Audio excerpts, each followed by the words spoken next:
Bonjour. Ça va? Ça va bien, merci. Vous allez bien? Oui, très bien. Oui, merci. monsieur. Ça avance? Très, très bien.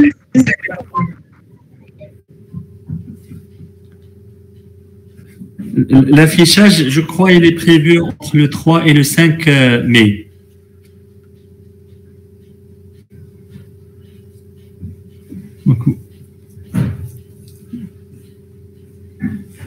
D'accord? Vous êtes au courant ou pas? D'accord, Les monsieur. vacances, ils sont prévus pour quand, les vacances? Le 25. La semaine prochaine. Ah, la semaine prochaine? Oui, monsieur. Oui, Du 25 jusqu'au...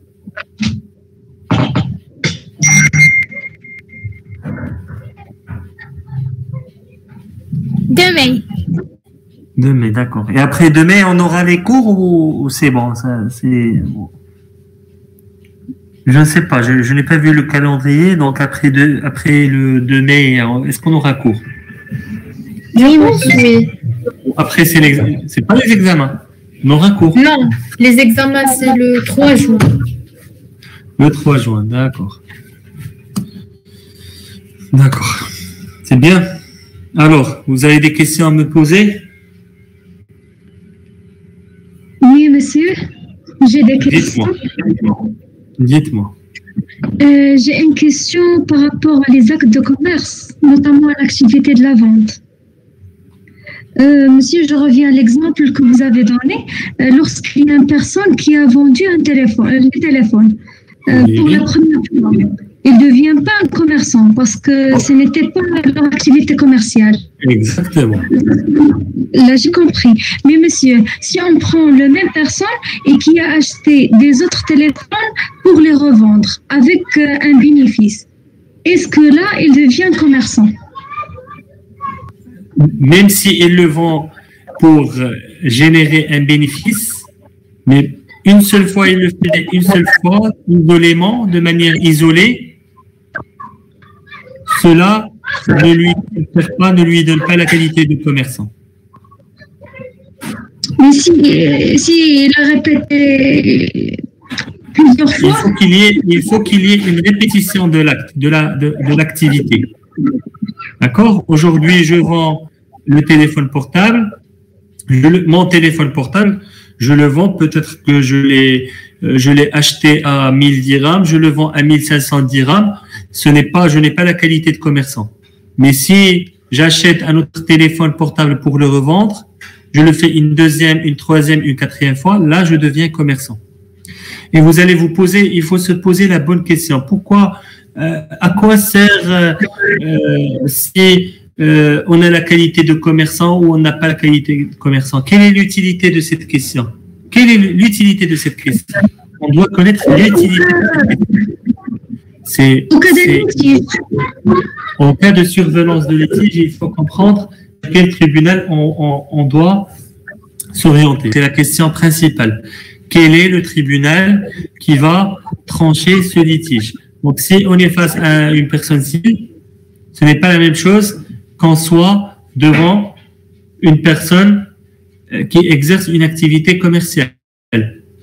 D'accord? Et si on a un problème qui porte sur un contrat commercial, ce n'est pas la même chose qu'on est devant une opération qui est civile, qui est purement civile, à l'instar de la vente d'un téléphone portable à une personne, à une étudiante. Par exemple, moi, je suis professeur, je vous vends mon téléphone portable. Moi, vous savez pertinemment que je n'ai pas la qualité de commerçant. Conséquemment, vous n'êtes pas... C'est une opération qui est civile et en cas de survenance de litige sur cette opération, automatiquement, vous allez réfléchir ou vous allez penser au tribunal civil. D'accord? D'autres questions? oui, monsieur, s'il vous plaît. Oui. Est-ce qu'il est obligé pour cette personne qui exerce la vente de téléphone de manière répétitive d'inscrire dans le registre du commerce pour devenir commerçant? C'est une très belle question. L'inscription, l'immatriculation au registre de commerce, ça demeure elle reste une formalité. Je vous donne un exemple très simple. J'ai ouvert un magasin de vente de vêtements, d'accord? Je commence l'activité. Pour vous, je suis un vendeur de vêtements, d'accord? J'ai un magasin de vente de vêtements pour vous. On est d'accord? Oui. Et quand vous allez rentrer acheter des vêtements, est-ce que vous allez me dire, monsieur, la loi vous impose pour faire cette activité et vous impose une immatriculation au registre de commerce? Non. Vous n'avez pas lui demandé qu'il s'immatricule, vous n'avez pas demandé au vendeur de s'immatriculer au registre de commerce. Pourquoi? Parce que c'est une affaire qui est propre à lui. Donc, c'est l'autorité qui doivent lui demander de se conformer à la loi.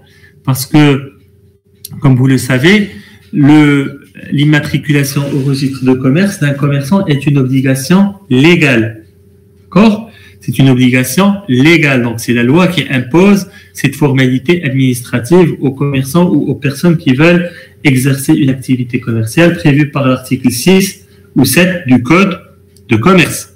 Nonobstant, on ne peut pas, nous, en tant que consommateurs ou en tant que clients, lui imposer de se conformer à la loi.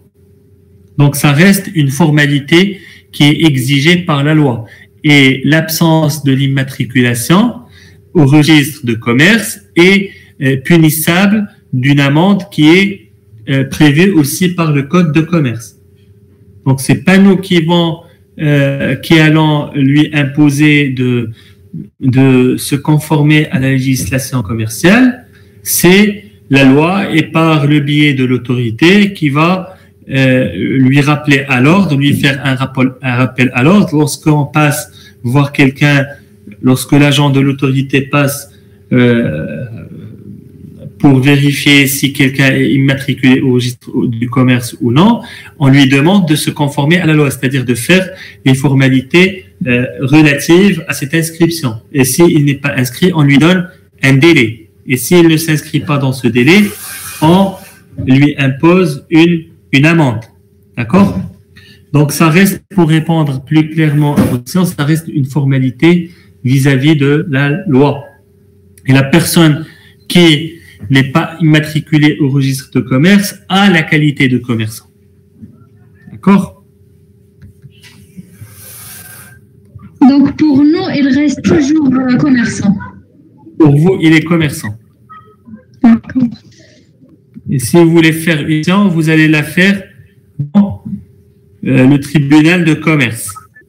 Bon, si vous avez été commerçant, maintenant, la modification législative que je vous ai annoncée l'autre jour, le tribunal compétent pour ce qui est des actes mixtes, c'est le tribunal civil, quel que soit le montant du litige, donc s'il y a un problème relatif ou qui oppose un commerçant et un non-commerçant, automatiquement, on doit s'orienter vers le tribunal civil. Auparavant, avant la loi, une modification législative qui s'est opérée en mois de décembre 2020 et qui a touché la loi relative à la protection des consommateurs, c'est la loi 3108. Cette loi a fixé de nouveau la compétence exclusive en matière d'actes mixtes, c'est-à-dire les actes qui opposent un commerçant et un non-commerçant. D'accord? Qu'est-ce que vous voulez qu'on fasse? Un examen, un exercice, un examen blanc, ou vous voulez que je développe? Ou vous voulez qu'on fasse un examen blanc et au fur et à mesure, j'explique et je développe? Oui, monsieur, ça sera mieux. Qu'est-ce que vous voulez qu'on fasse? Monsieur, j'ai une question. Oui. C'est quoi un acte de commerce accessoire? Par accessoire. Oui. Un acte de commerce par accessoire, c'est un acte qui a une vocation commerciale, figurez-vous, mais qui m'a posé la question? Vous vous appelez comment, mademoiselle? Iman. Oui. Iman. Vous me donnez n'importe quelle activité que vous avez envie de faire. Une activité commerciale qu'on a vue dans l'article 6 et 7 du Code de commerce. Vous me donnez n'importe quelle activité. Comme un restaurant ou... Restaurant, d'accord. Vous choisissez le restaurant. Lorsqu'on fait la restauration, qu'est-ce qu'on vend dans la restauration? On vend des plats, on prépare des plats, on achète la matière première et on prépare des plats. Oui. D'accord? Oui. Donc, votre acte principal, c'est la transformation des matières alimentaires en plats. Donc, vous préparez des plats. Lorsque vous avez une activité importante, fructueuse, et vous avez développé une activité importante, et là, vous avez eu l'intention de développer, d'étendre votre activité. Donc, il y a un magasin qui est à côté. Vous avez affiché votre volonté de le louer pour étendre votre activité. Tout ça, l'activité de restauration qui vous appartient. Vous allez à l'évidence acheter du matériel. D'accord? Ce matériel que vous allez acheter, est-ce qu'il s'agit d'un matériel que vous allez revendre? Qu'est-ce que vous avez acheté? Qu'est-ce que vous allez acheter? Vous allez acheter une plaque chauffante, des chaises, des tables, une décoration. Des actifs immobiliers. Des actifs immobiliers. Cet actif que vous allez acheter, vous n'allez pas l'acheter pour le revendre. Ça ne constitue pas votre principale activité. D'accord? C'est un accessoire de votre activité.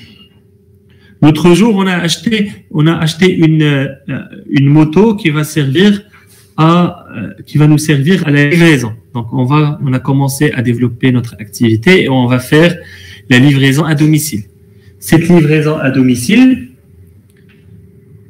vous m'entendez? Cette livraison à domicile, je vais acheter une moto. À l'évidence. Cette moto, est-ce que je vais l'acheter pour la revendre? Non. C'est un acte de commerce par accessoire. C'est l'accessoire de mon activité commerciale qui repose sur la restauration. C'est ça, acte de commerce par accessoire. Je vous donne un autre exemple.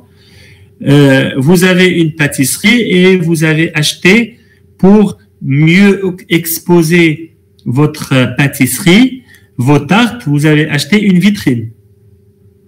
Cette vitrine, c'est ça la première question que vous devez vous poser. Est-ce que vous allez la revendre? Non, vous n'allez pas la revendre. Donc, c'est une vitrine, c'est un acte de commerce par accessoire. Pour vous, en tant que restaurateur, c'est un acte de commerce par accessoire. Mais pour le vendeur, c'est un acte de commerce par nature. D'accord? Oui, monsieur, j'ai compris. Pour le commerçant, parce que moi, je vais acheter une moto. D'où je vais acheter la moto? D'un commerçant. Pour lui, c'est un acte de commerce par nature. Parce il achète les motos pour les revendre. Non? On est d'accord. Et pour moi, c'est un commerce par accessoire. Par accessoire, c'est ça. C'est bon, vous avez d'autres questions? C'est clair pour vous? C'est clair? Oui, merci. Monsieur, s'il vous plaît, une dernière illustration. Oui. C'est une question par rapport à l'article 6 du Code du commerce. Vous avez parlé de 19 activités, mais j'ai trouvé que 18. Avec la version, elle n'est pas actualisée. D'accord? Il faut chercher la version actualisée, qui est mise à jour. Je peux l'envoyer à votre délégué. Monsieur, s'il vous plaît. Oui. Monsieur, pouvez-vous, s'il vous plaît, nous envoyer les examens qu'on a traités, les anciens examens qu'on a? Il n'y a pas de souci, d'accord. Il n'y a pas de souci. D'accord.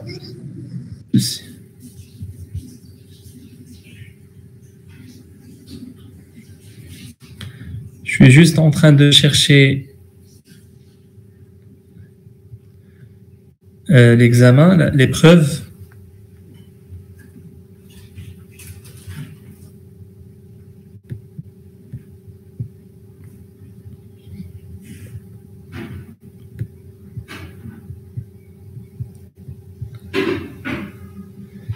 Voilà. Donc 2019-2020.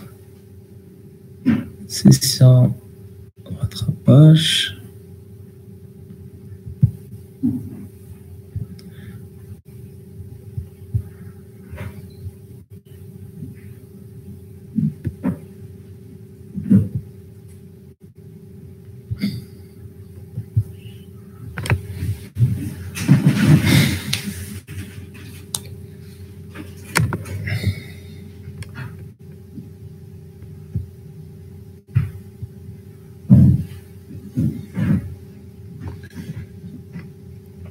Donc voilà, première question, la qualité de commerçant, ça on l'a vu.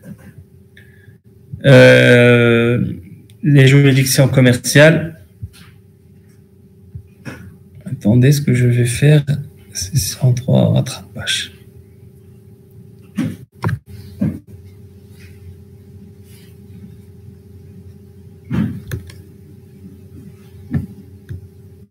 Donc, un commerçant qui exerce une activité commerciale peut être un consommateur, une personne physique ou, troisième réponse, une personne morale.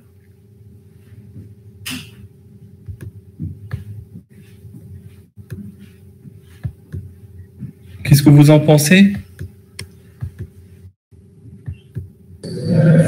BC.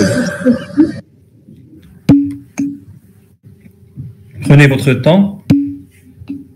Un commerçant qui exerce une activité commerciale peut être un consommateur, A, une personne physique, B, une personne morale. C.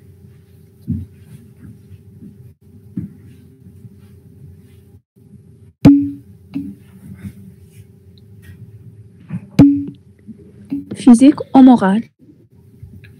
Pardon? Physique ou morale, oui. B et C. Bravo. Donc, deuxième question. Les juridictions commerciales sont compétentes en matière de A. Nantissement du fonds de commerce. B. L'allocation-gérance. C. Les litiges entre commerçants. D. Les litiges portant sur des entreprises en difficulté. ABC. Ou les entreprises en difficulté. Prenez votre temps d'abord. Prenez votre temps. Il ne faut pas répondre rapidement, hein, parce que le jour de l'examen, il se peut qu'il y aurait des pièges.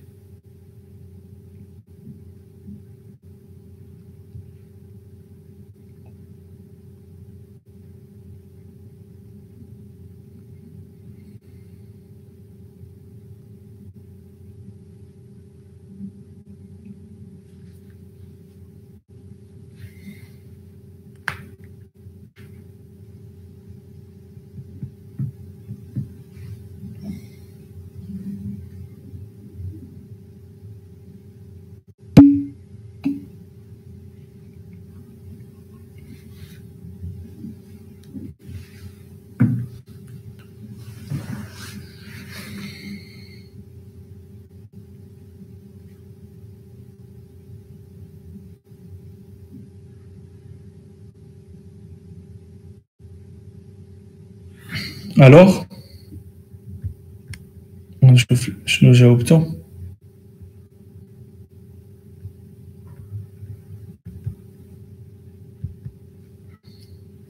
Alors, qu'est-ce que vous en pensez?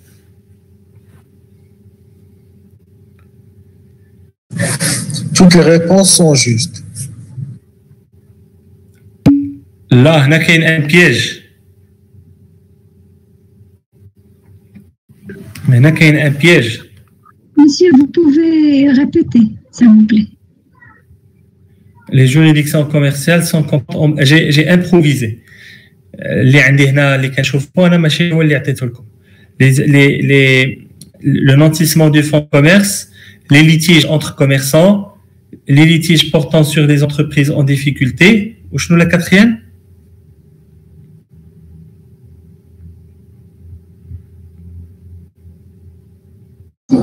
Les difficultés des entreprises.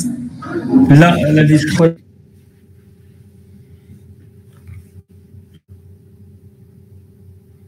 يلا جاوبوا على الثلاثة. Le nom de fonds de commerce, la location-gérance, pardon. Monsieur Récon, la réponse est B, c'est A et fausse, parce que le tribunal commercial, monsieur Malkis, mais les...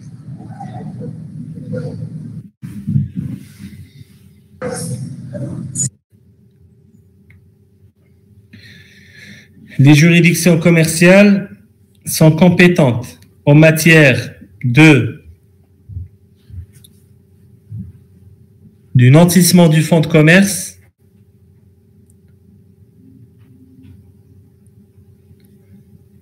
la location-gérance, d'accord, A et B. Troisième réponse, litige entre commerçants, mais il faut mentionner la deuxième condition, à l'occasion de leur activité commerciale, d'accord? Donc, normalement, c'est quatrième réponse, les litiges portant sur les entreprises en difficulté. C'est clair? Donc, nantissement du fonds de commerce. Donc, j'ai dit que les tribunaux de commerce sont compétents en matière de tous les litiges portant sur les opérations relatives au fonds de commerce.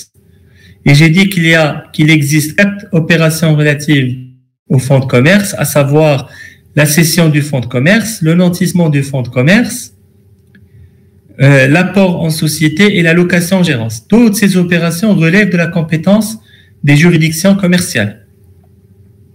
Sauf qu'ici, comme dans toutes les affaires qui relèvent du champ ou de la compétence des juridictions commerciales, il faut que le montant du litige soit supérieur à 20 000 dirhams. Mâché 20 000 dirhams. Supérieur à 20 000 dirhams. C'est clair? هذه النقطة هذه كنوقف فيها وكنعاودها واش اسكو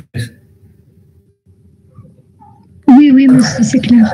Monsieur, d'abord l'examen là كان une question globale وما ذكرتيش لينا هذيك 20 000 dirhams le montant. لا إلا ما درتش 20 000 dirhams, tu contentes de ce que tu as. C'est-à-dire, il suffit de voir la nature du litige. C'est-à-dire, nantissement de fonds de commerce, c'est suffisant. Tribunal de commerce. D'accord? Oui, d'accord. Désolé, je ne peux pas partager l'écran parce que on peut partager uniquement les documents PDF. Et l'examen, il est sous format Word. Après, je vous envoie tout ça, d'accord? Monsieur, donc... Mais l'examen... litige entre commerçants et Pardon? fausse. Les litiges entre commerçants dans cette question est fausse. هي شوف على حسب تصحيح واش سهل ولا لا. Si je fais une correction facile, oui. Mais si je fais une correction moyennement facile, ça ne va pas être juste parce que le litige, il doit être entre commerçants et à l'occasion de leur activité commerciale. Donc, je vous ai toujours invité à lire l'article 5 de la loi 53-95. C'est la loi qui résume, c'est l'article qui résume toute la compétence en raison de la matière, Donc, par rapport à tous les tribunaux, ou plus, pardon, toutes les questions commerciales. Alors, monsieur, devant l'examen, on doit la laisser vide. Pardon? Devant l'examen, خليوها خاوية. Les litiges entre commerçants, c'est juste. D'accord. Là, maintenant, si je reformule ma question et je vous dis, les juridictions commerciales sont compétentes en matière de des contrats commerciaux dont la valeur est inférieure à 20 000 dirhams, dans les effets de commerce dont la valeur est indéterminée, 2, il y a B. Dans les opérations relatives au fonds de commerce, dont la valeur est indéterminée. On a dit, lorsque la valeur est indéterminée, on se contente d'une seule condition. D'accord? C'est-à-dire la condition. Il y a les juridictions commerciales sont compétentes en matière de les contrats commerciaux, les litiges entre commerçants à l'occasion de leur activité commerciale, les effets de commerce et les contrats commerciaux. Et aussi les litiges portant sur les entreprises en difficulté et aussi les litiges entre les associés dans des sociétés commerciales. D'accord? Donc, si je reformule cette question, qu'est-ce que vous allez me répondre?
Alors, qu'est-ce que vous en pensez?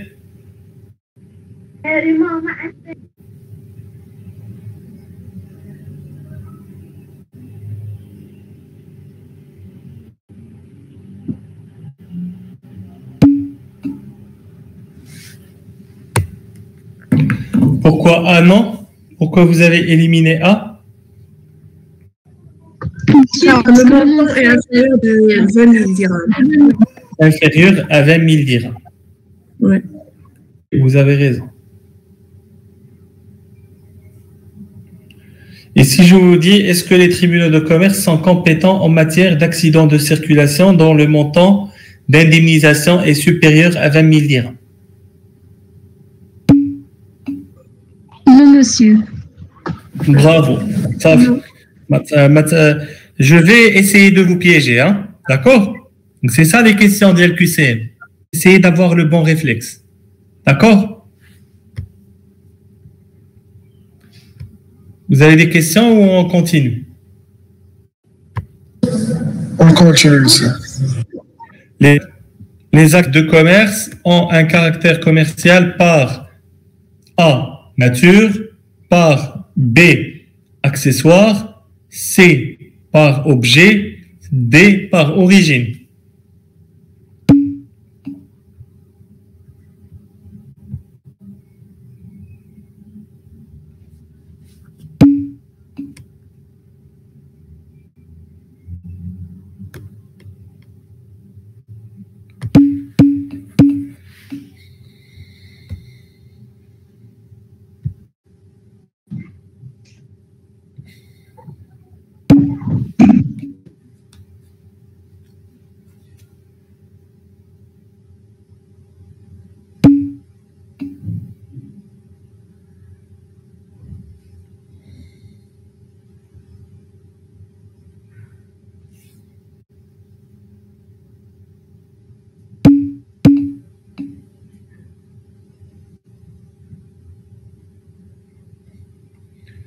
Là, c'est pas par objet. Les actes de commerce, ils sont par nature, par accessoire, par la forme et mixte. Et mixte.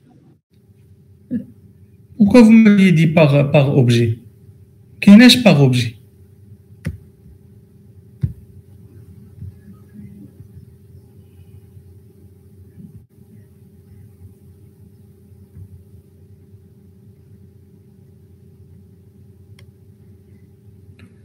Amel Bourmouche.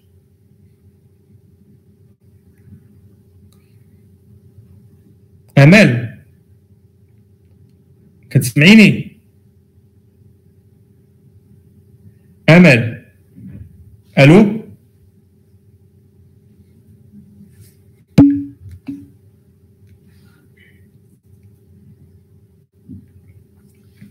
D'accord. Donc c'est clair, les actes de commerce sont soit par nature, soit par accessoire. Par nature, c'est ce qu'on a vu, ceux qui sont prévus par l'article 6 et 7 du Code de commerce. Par accessoire, c'est ce qu'on a dit, c'est les actes accomplis par un commerçant dans le cadre de son activité commerciale. C'est l'accessoire du principal, de l'activité et le principal. Par la forme, c'est les lettres de change et les billets à ordre. D'accord? Et mixte, c'est entre deux personnes. Une personne n'ayant pas la qualité de commerçant et le deuxième ayant la qualité de commerçant. C'est les 4 types d'actes de commerce. Pour qu'un acte de commerce ou l'acte soit commercial par accessoire, il faut A. Qu'il soit accompli par un non-commerçant. B. Qu'il soit accompli par un commerçant. C. Que l'acte ait un lien avec l'activité commerciale du commerçant. Prenez votre temps.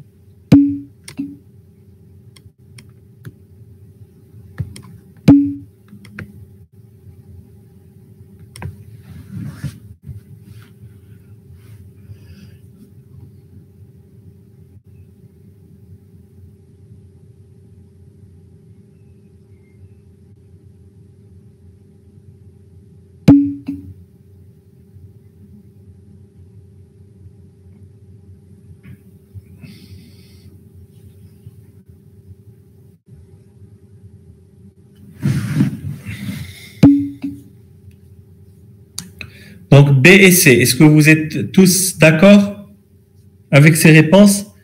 Donc on a dit pour qu'un acte soit commercial par accessoire, il faut qu'il réunisse 2 conditions. Première condition, il faut qu'il soit accompli tout d'abord par un commerçant. Je ne peux pas dire que moi je suis un non-commerçant, j'ai acheté une vitrine pour mettre en valeur mon téléphone portable pour le revendre. Ça, ce n'est pas un acte de commerce par accessoire. Pourquoi? Parce que cette condition de commerçant fait défaut. Elle n'existe pas. Elle est absente, cette condition. Et par voie de conséquence, je ne peux pas faire un acte de commerce par accessoire, tandis que je n'ai pas la qualité de commerçant. C'est clair? Deuxième condition, il faut que cet acte ait un rapport avec mon activité commerciale, ou résulte de mon activité commerciale, ou qu'il soit en rapport direct avec mon activité commerciale. C'est clair pour vous, un acte de commerce par accessoire, parce qu'on ne va pas y revenir. Hein? C'est clair? Oui, c'est clair, monsieur. Oui, monsieur. Un industriel qui achète un bureau pour les besoins de son activité commerciale. L'acte est réputé, 2 points, commercial par la forme, commercial par nature, commercial par accessoire ou mixte. خذوا الوقت ديالكم.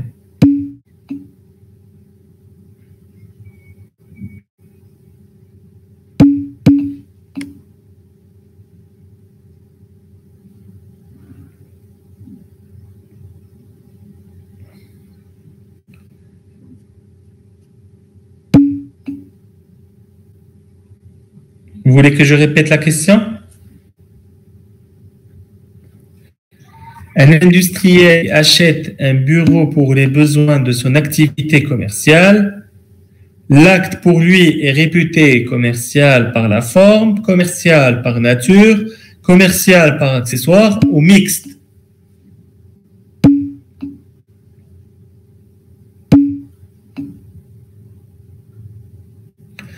La deuxième condition, il faut que l'acte ait un rapport direct avec l'activité commerciale. J'achète la moto pour faire la livraison, elle a un rapport direct avec mon activité de restaurateur. D'accord ?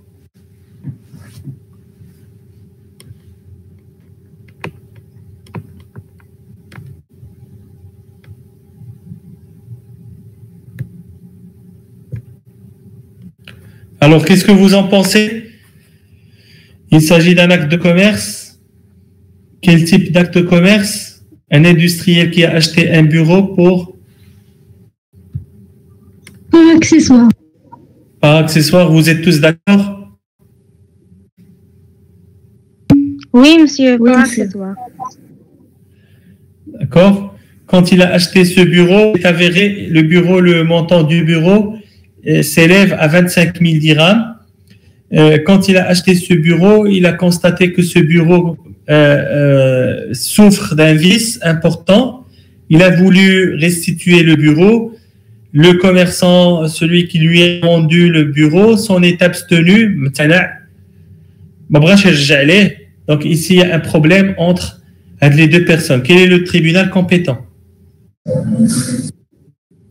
Tribunal de commerce.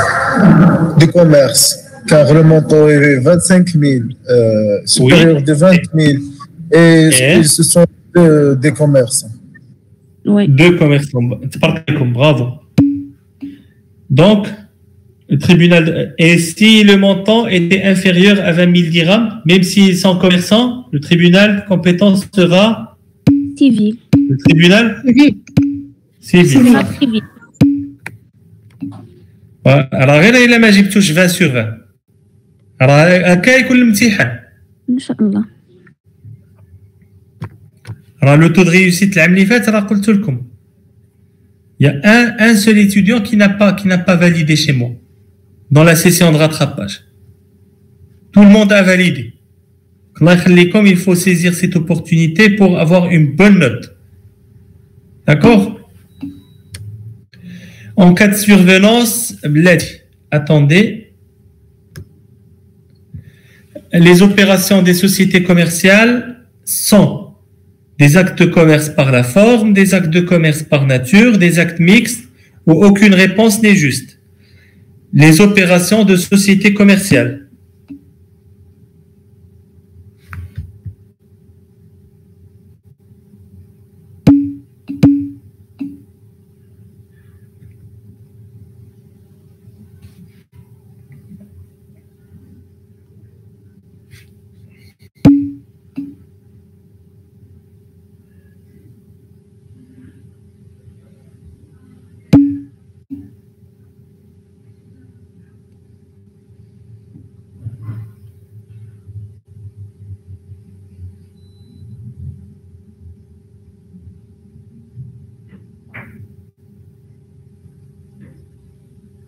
Qu'est-ce que vous en pensez?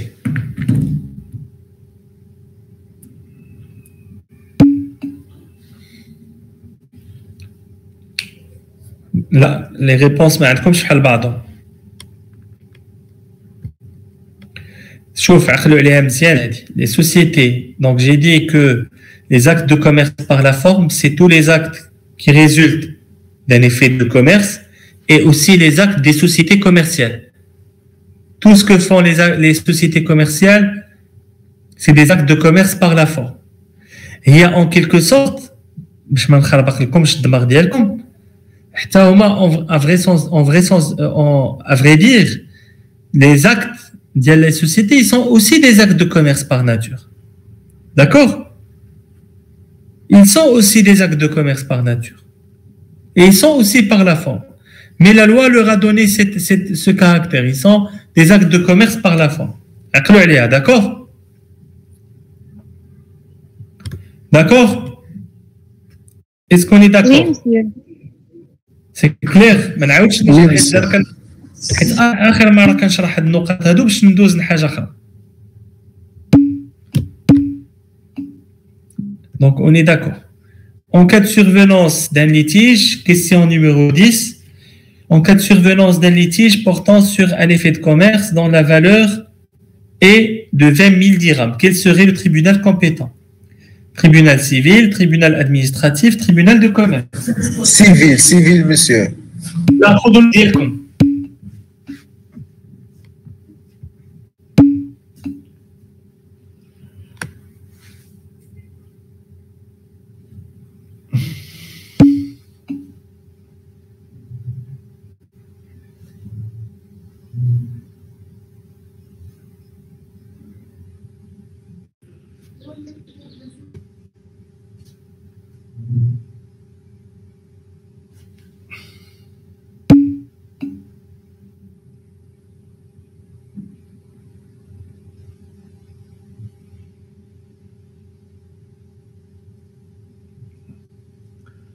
Donc, le tribunal compétent et le tribunal civil. Pourquoi? Parce que le montant il est égal de 20 000 dirhams.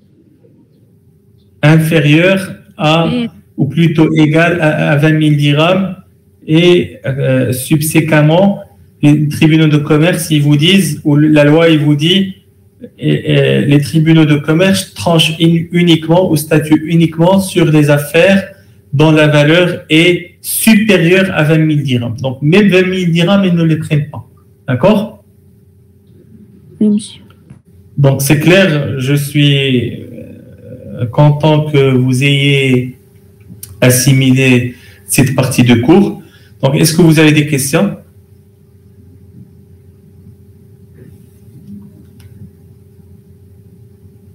Non, pas de questions?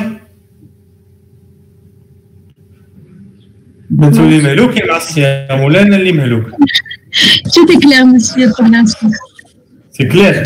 Et ouais, monsieur, c'est clair. Si vous avez des questions, donc la prochaine, je vous prépare des documents en version, en format PDF, comme ça je pourrai partager avec vous l'écran. D'accord? Donc je vous souhaite bon courage, à très bientôt. Merci beaucoup. Yallah, merci à vous. Allah yasma'akum, khabar khair.